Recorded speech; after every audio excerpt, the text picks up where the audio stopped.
Hi guys, welcome back to the Drive Life channel. In today's video, we're going to be taking a look whether you should buy an electric Volvo. Now, the automotive landscape is in a state of complete transformation. Car manufacturers are turning to new technology and the industry is going electric. Until recently, like many European manufacturers, Volvo have made a relatively slow start in the electric car market, only launching two models initially and siphoning a third away under a different brand called Polestar. I've been lucky enough to live with an electric Volvo, and in today's video, we're going to be discussing whether you should actually buy one. In 2023, Volvo have introduced two new fully electric models to its lineup. The EX30, which starts at £33,795, and the EX90, which starts at £96,255. Now, they also have, of course, the C40, as you can see here in front of me, at £47,405, and the XC40 Recharge, which starts at £45,592. So all of those cars, apart from the XC30, I would say are very expensive cars. Electric cars tend to be more expensive than their hybrids or internal combustion engine counterparts. Volvo's cars are no different. They are expensive cars, but you do pay a premium for sort of that climate friendly atmosphere or feeling toward the car. For example, in these you get all vegan leather and everything like that. So if you're looking to make the move to electric anyway, you're probably budgeting for that. That extra price though is something you need to consider for all electric cars, not just the electric Volvos. Now the EX30 is fairly reasonable, just under 34,000 pounds. But don't forget that is for essentially a hatchback size car, a replacement of the V40 equivalent. So it is quite a lot of money. Bearing in mind the V40 started at 17,000 pounds in its internal combustion engine guise back in 2012.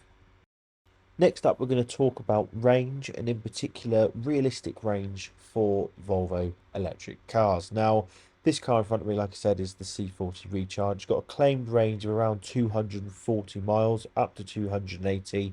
However, I've only ever managed to get 180 from it, and during the cold as well, that can actually drop down as low as 140 miles.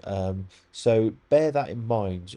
A lot of electric car ranges are fairly optimistic and require you not to use stuff like heated seats. So realistic mileage, you're probably going to get around 200 miles from the C40 here. Now, the EX90 is a much larger battery, but it's also a much heavier car. So expect to get a real world range of around 260 miles. Now, compared to comparative vehicles in the market, it's about standard. Volvo are sort of as they are where they should be in the electric car market, but compared to their internal combustion engine cars, obviously range is much lower than perhaps a conventional petrol or diesel or even a hybrid.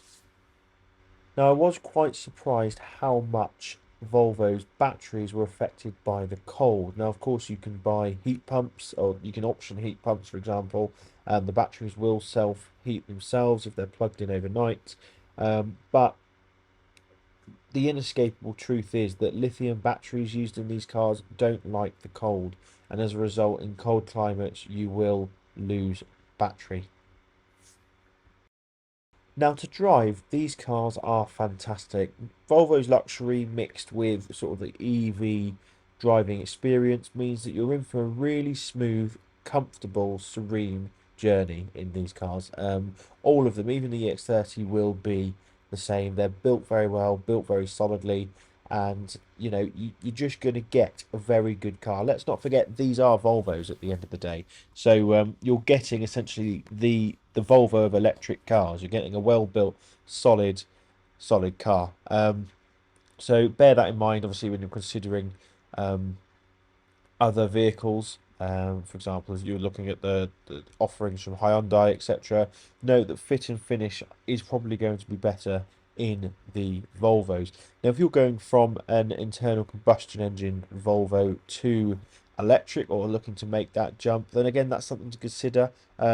When you're driving along, say 60, 70 miles an hour on a dual carriageway in this car or an electric Volvo, they are silent. The only thing you can hear is a slight bit of wind noise, and it becomes very serene. And when you get back into a combustion engined Volvo, you do notice the engine straight away. Another thing that comes up a lot with electric cars is charge time. Volvo are about where they need to be in terms of other electric cars on the market. Now, the new EX90, for example, has a 111 kilowatt hour battery, and on a standard 3-pin plug, you're going to be looking around 11 and a half hours to charge that. If you find they're quite rare here in the UK, a 250 kilowatt hour charger, you can drop that down to about 32 minutes for a full charge. Just bear in mind though that charging your battery quickly will reduce the overall lifespan of the battery over the years. Charging it quicker does damage batteries, much like mobile phones. It's better to charge them slowly. So just bear that in mind for the extra convenience. Um, Now, another thing that a lot of people don't realise is the environmental impact of electric cars. A lot of people are quite drawn to electric cars for their environmental credentials, and that's right because they don't emit any CO2. The thing to consider though is that they do emit quite a lot of CO2 in the production process.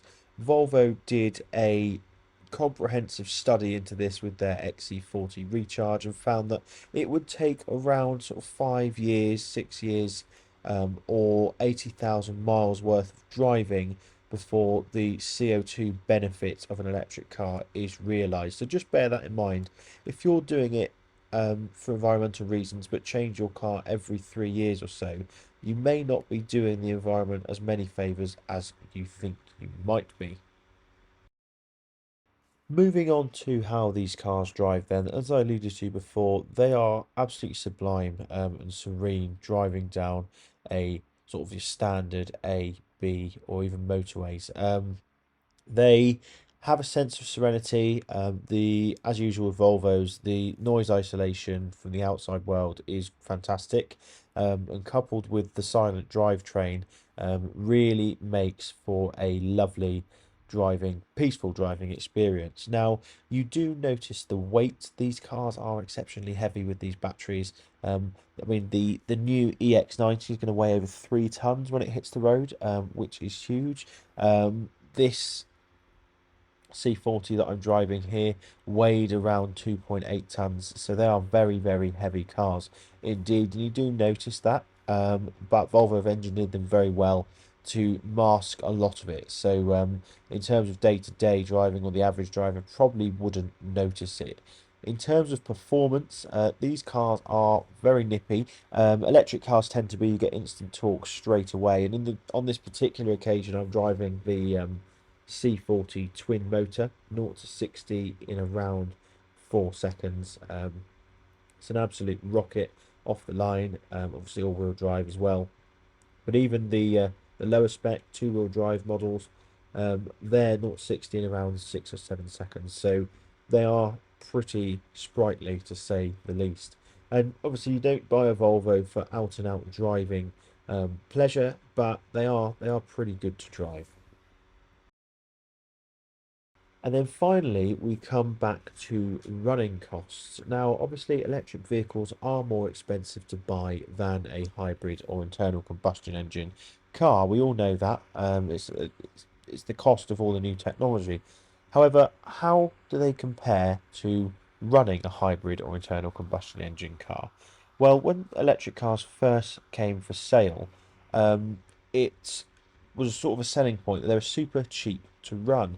However, now with rising electricity prices and energy costs and all that sort of thing, that's not so much the case. For example, if you take the EX90, for example, at 111 kilowatt hours, most electric charging points or fast chargers are charging around 70 pence per kilowatt for fast charging. So you're then looking nearly £70 to charge your EX90 on a public fast charger. So, and that will give you around 250 miles to 300, probably more towards the 250-mile mark in the real world. So comparatively, you could almost fill up a diesel XC90 and get similar fuel um, fuel costs, if that makes sense. Obviously, you don't have the environmental costs out of the tailpipe, but they're not much cheaper to run. Now, of course, you can negate this if you charge it at home. For example, I think I pay 40 pence per kilowatt hour at home, so during the day, so that would take that cost down to £40. And if you were to go on a special night rate, like you can get with Octopus Energy at around 10 pence per kilowatt, it's going to cost you around £15 to fill your XC90 to full. So just bear that in mind. If you're going to use or rely on public charging infrastructure, you probably won't save any money driving an electric Volvo over an internal combustion engine Volvo.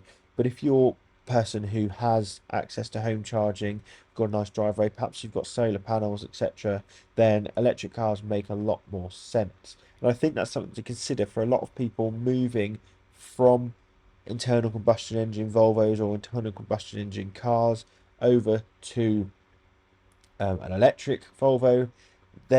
You need to almost fit the criteria for or the best use scenario, which is someone who can charge at home, doesn't require a particularly long range, sort of over, doesn't do over 200 miles in a day regularly, and is able to put up with any sort of compromises that electric cars have. I think we're very spoilt with internal combustion engine cars, and the change to electric cars is probably going to be more difficult for a lot of people than a lot of people realise. But yeah, overall, Volvo electric cars are essentially the Volvos of the electric car world. You're going to get the same compromises that you do with any electric car, and there'll always be people that tell you, well, I've never had to compromise with electric cars, etc.